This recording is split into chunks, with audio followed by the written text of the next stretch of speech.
आगामी विधानसभा चुनावों को देखते हुए पत्रिका की टीम प्रदेश के अलग अलग इलाकों की थाह ले रही है। इसी कड़ी में हमने सवाई माधोपुर और खंडार विधानसभा क्षेत्र की जमीनी हकीकत जानी तो कई समस्याएं सामने आई। देखिए हमारे वरिष्ठ सहयोगी पंकज चतुर्वेदी की ग्राउंड रिपोर्ट।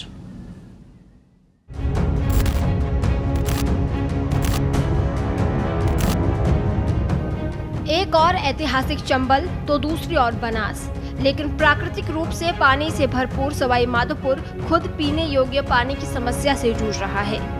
जिला मुख्यालय से रणथंभौर अभयारण्य के बीच हरे भरे जंगल और पहाड़ों से होकर तकरीबन 50 किलोमीटर चलने पर पाली घाट आया। खंडार विधानसभा क्षेत्र का ये अंतिम छोर है जो मध्य प्रदेश से लगता है। चंबल का चौड़ा पाट ही सीमा विभाजन करता है। सरकार ने कुछ साल पहले यहाँ घड़ियाल सेंचुरी में बोटिंग शुरू की तो इस उपेक्षित इलाके में रोजगार का पहिया कुछ घूमा। सेंचुरी में बोट चालक गिरिराज गुर्जर बताते हैं कि आसपास के करीब 50 परिवारों की आजीविका अब इस सेंचुरी पर निर्भर है। वो खुद भी पहले निजी स्कूल में शिक्षक थे, लेकिन अब पर्यटकों को बोटिंग कराते हैं। इसमें कमाई ज्यादा है। पहाड़ की तलहटी में बसे खंडार के तहसील कार्यालय में किसान गोपाल जाट और युवा हिमांशु तुर्तिया पानी और रोजगार के मुद्दों पर मुखर दिखे। बोले, साल 2008 में सरकार ने चंबल परियोजना मंजूर तो कर दी, लेकिन कस्बे में पानी अब तक नहीं आया। अभी फ्लोराइड की समस्या इतनी विकराल है कि कितना ही ब्रांडेड आरओ लगवा लो, 3 महीने से ज्यादा नहीं चलता। इलाके में रणथंभौर अभयारण्य का गिलाई सागर गेट खुलवाना भी स्थानीय अर्थव्यवस्था और रोजगार से जुड़ा बड़ा मुद्दा है।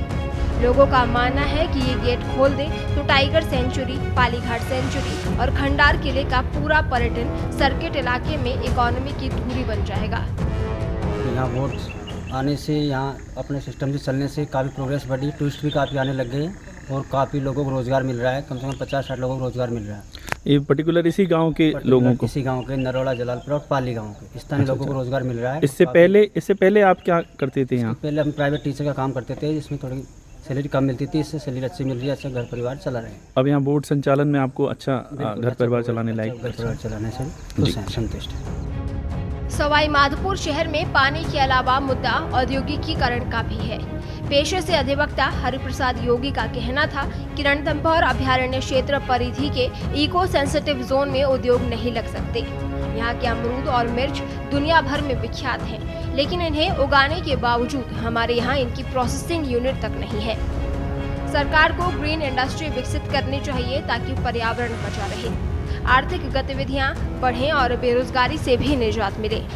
व्यापारी बनवारी बंसल भी इसकी हिमायत करते दिखे। राज्य सरकार की योजनाओं पर बातचीत में दोनों ने मुफ्त इलाज को आम आदमी के लिए बड़ा संबल बताया। शहर में रक्तदान वॉलंटियर्स की सोसाइटी चला रहे सामाजिक कार्यकर्ता अवधेश शर्मा सरकारी अस्पताल में एसटीपी मशीन की कमी पर आपत्ति जताते दिखे। देखिए, सवाई माधोपुर का सबसे जो बड़ा मुद्दा, अगर ज्वलंत मुद्दा है तो वो है हमारे यहाँ रणथंभौर पार्क के आसपास का जो पूरा एरिया है उसे इको सेंसिटिव जोन घोषित किया गया है।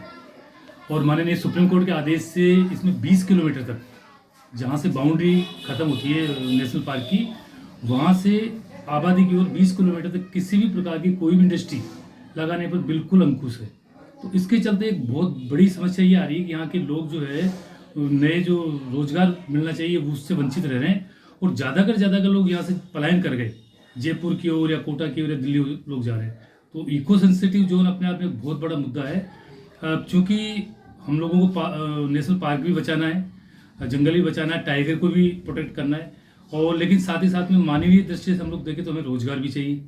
तो ये दोनों के बीच में राज्य सरकार को कोई ऐसी पॉलिसी निकालनी चाहिए जिससे यहाँ के या रणथंभौर को लेकर के विशेष नीति बनानी चाहिए, जिससे यहाँ के लोगों को उचित रोजगार मिले और आपस में एक दूसरे की सहभागिता निभा सके। जंगल को बचाएं, पर्यावरण को बचाएं और अपने जीवन को बचाएं, रोजगार भी मिल सके।